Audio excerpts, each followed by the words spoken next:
I found that nothing in life is worthwhile unless you take risks. Nothing. Nelson Mandela said, "There is no passion to be found playing small and settling for a life that's less than the one you're capable of living." Now, I'm sure in your experiences in school and applying to college and picking your major and deciding what you want to do with life, I'm sure people have told you to make sure you have something to fall back on. Make sure you got something to fall back on, honey. But I never understood that concept, having something to fall back on. If I'm going to fall, I don't want to fall back on anything except my faith. I want to fall forward. I figure at least this way I'll see what I'm going to hit. Fall forward. This is what I mean.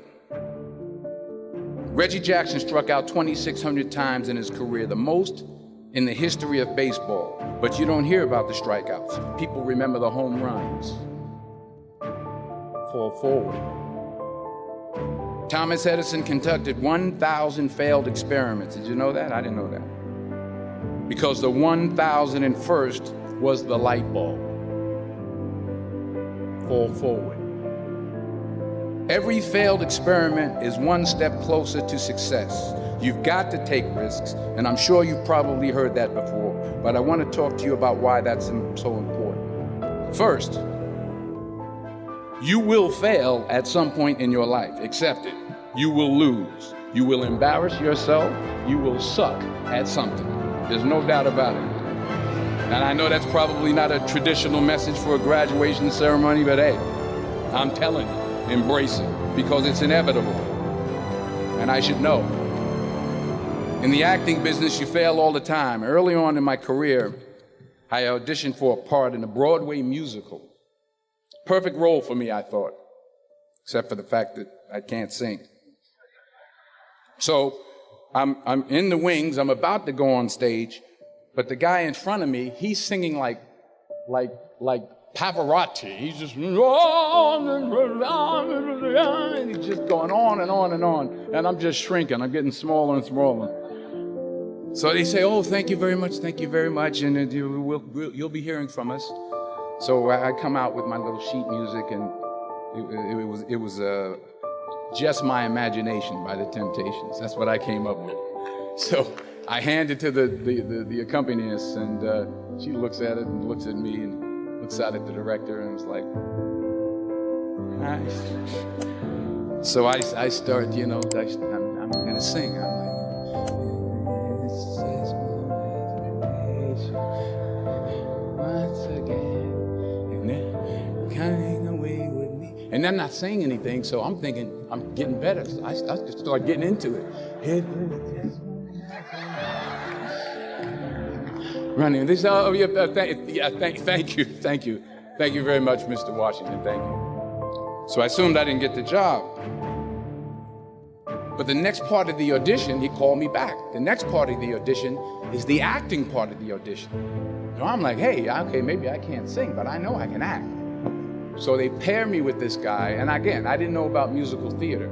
And musical theater is big, so they can reach everyone all the way in the back of the stadium. And I'm more from a realistic, naturalistic kind of acting where you actually talk to the person next to you. So I don't know what my line was. My line was, "Well, hand me the cup." And his line was, "Well, I will hand you the cup, my dear. The cup will be there to be handed to you." I said, "Oh, okay." "Well, should I give you the cup back?" "Oh, yes, you should give it back to me, because you know that is my cup and it should be given back to me." I didn't get the job. But here's the thing. I didn't quit.